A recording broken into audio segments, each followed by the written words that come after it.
Hai, apa kabar?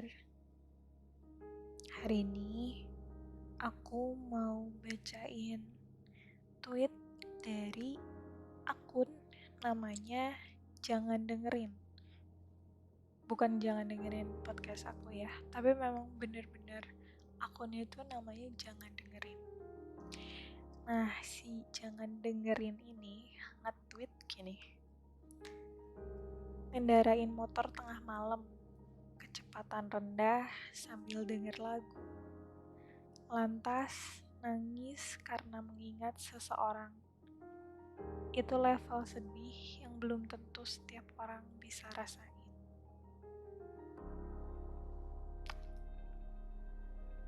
Kalian pernah gak sih ngerasain kayak gitu?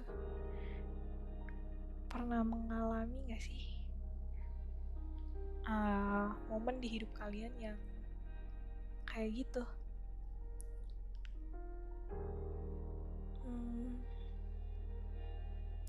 Mungkin dia sedang patah hati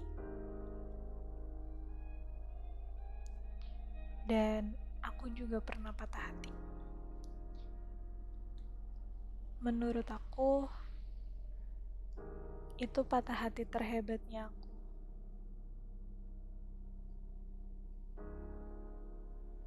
Rasanya emang gak enak banget sih.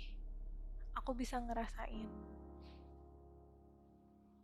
gimana perasaan dia gitu saat itu. Mungkin teman-teman juga pernah ngerasain patah hati terhebat sama seseorang.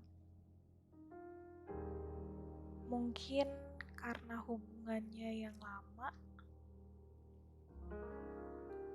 proses putusnya yang nyakitin, atau emang lagi sayang-sayangnya, terus putus.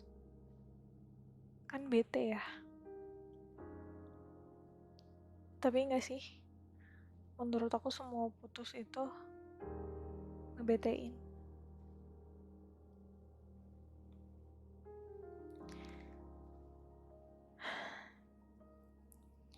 Hari pertama putus tuh berat banget sih buat aku yang pernah aku alami ya. Hari pertama putus udah sedih banget. Sedih. Tapi sedihnya tuh udah paling maksimal gitu loh. Sedih sampai sedih banget. Pernah kan? Sedih udah maksimal deh pokoknya. Dan kalau nggak salah waktu hari pertama aku putus, aku ambil cuti. Segitu hebatnya patah hati sampai bikin aku cuti.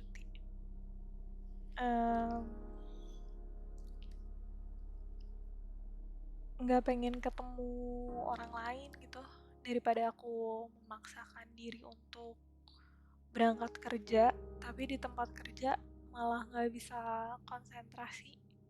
Jadi aku pikir ya udah deh istirahat dulu sehari supaya aku bisa menenangkan diri, supaya aku bisa puas-puasin nangis, puas-puasin sedih di hari itu, dan besoknya udah baik lagi gitu, udah bisa aktivitas lagi seperti biasa.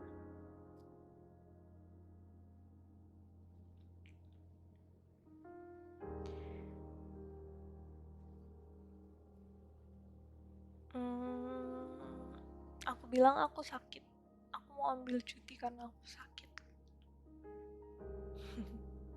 Jangan ditiru sih. Tapi gimana ya kalau kita bilang, aduh bos aku mau cuti nih karena aku baru patah hati. Nggak mungkin kan. Jadi aku bilang aku sakit. Dan aku jujur, aku ngerasa aku jujur. Karena beneran sakit hati.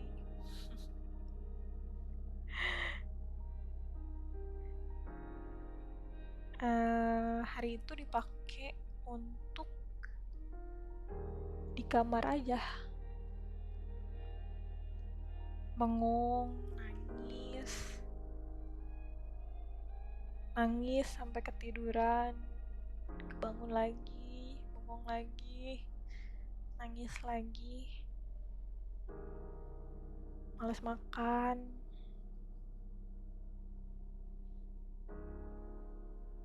Pokoknya mau diem aja, gak mau ketemu orang lain juga, gak boleh ada yang masuk kamar.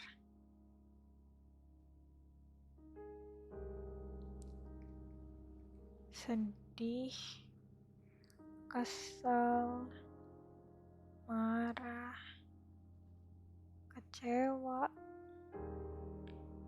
sepi, gak pede.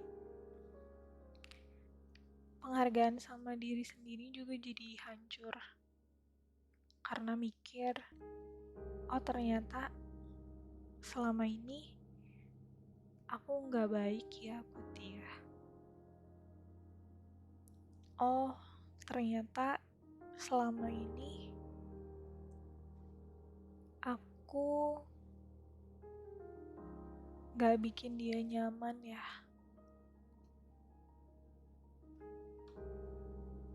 Oh jadi selama ini aku banyak salah ya sama dia.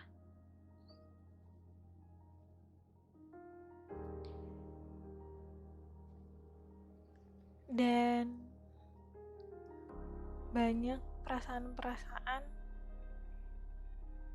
yang bikin rasanya pengen ngilang aja dari muka bumi ini.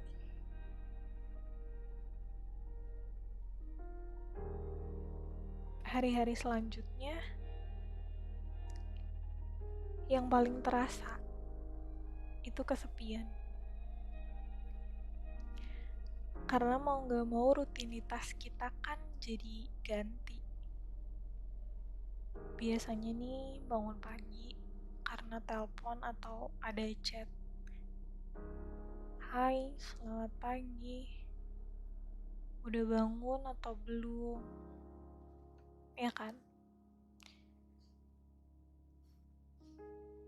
Tapi orang yang chat kita, yang telepon kita pagi-pagi udah gak sama kita lagi. Yang biasanya dijemput jadi berangkat sendiri. Terus waktu jeda kerja yang biasanya disempetin chat untuk nanya, kamu lagi apa? Terus setelah putus gimana? Mau nyapa siapa? Orangnya udah gak ada, gak sama kita lagi.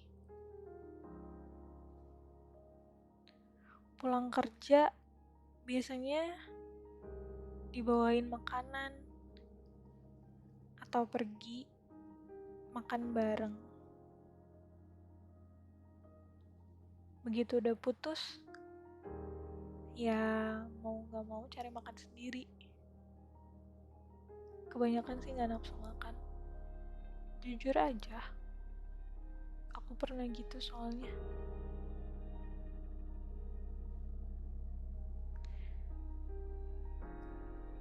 Dan menurut aku, yang paling berat itu waktu sebelum tidur. Karena gak ada yang chat atau telepon untuk nanya, hari ini gimana? Hari ini kerjaan banyak atau enggak? Apa kabar hari ini? Yang ada berlinang air mata sampai ketiduran. Atau malah insomnia karena masih kangen.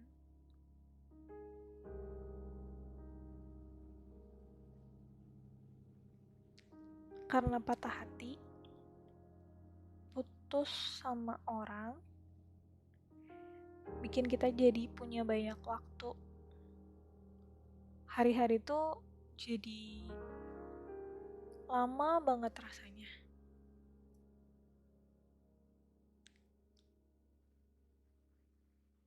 Terus kita pikir kita harus buru-buru cari gantinya.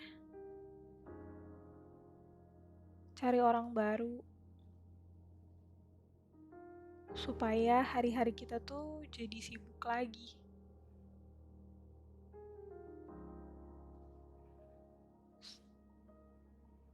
Kita punya rutinitas baru sama orang yang baru.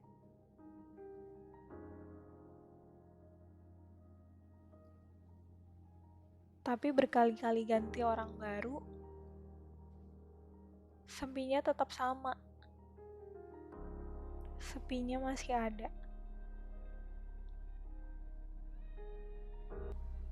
Rasanya masih kesepian karena sebenarnya bukan orang yang baru yang aku mau.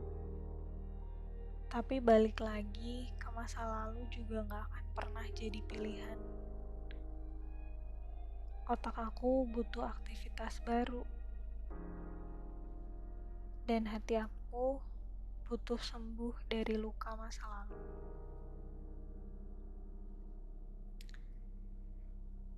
Punya hubungan baru gak langsung klik. Orang-orang yang baru juga gak langsung cocok sama kita. Semuanya butuh adaptasi. Dan kebanyakan aku gak sreg karena ngebandingin orang yang baru ini sama orang yang ada di masa lalu aku. Ada aja jadi gak cocoknya gitu. Capek sendiri sih kadang-kadang. Tapi makin dewasa, makin lama, makin sadar, oh sebenarnya ini hati aku yang luka. Gak bisa digas terus. Yang ada malah jadi ngelukain orang lain. Aku pikir hati aku harus istirahat sampai benar-benar sembuh dan waktu yang akan membantu hati aku jadi sembuh. Nah, kalau teman-teman sekarang lagi patah hati karena baru putus, saran aku jangan patah. Gak ada pilihan lain selain melanjutkan hidup dan bertahan. Ya kalau mau istirahat dulu, ya boleh. Gak apa-apa. Santai-santai dulu. Jangan buru-buru cari yang baru. Nikmati dulu menjadi sendiri. Introspeksi diri. Upgrade diri. Nikmati aja pokoknya. Jangan lari dari proses. Ambil waktu sendiri untuk pergi nonton. Ambil waktu sendiri untuk makan makanan yang kamu mau, yang kamu suka. Atau jalan-jalan keliling mall sendirian. Kalau kalian belum pernah nyobain itu, cobain. Itu enak banget. Cobain deh. Nikmati hari-hari yang kayak gitu sambil memulihkan hati kamu. Sampai nanti akhirnya kamu sadar bahwa kesedihan kamu udah selesai. Sudah berlalu dan siap memulai hubungan baru. kamu lebih kuat dari apa yang kamu pikirkan. Kamu cuma butuh bertahan, beristirahat jika sudah cukup. Selamat melanjutkan. Kalau kalian punya pengalaman-pengalaman tentang patah hati, boleh tulis di kolom komentar ya. Terima kasih sudah mendengarkan. Love you.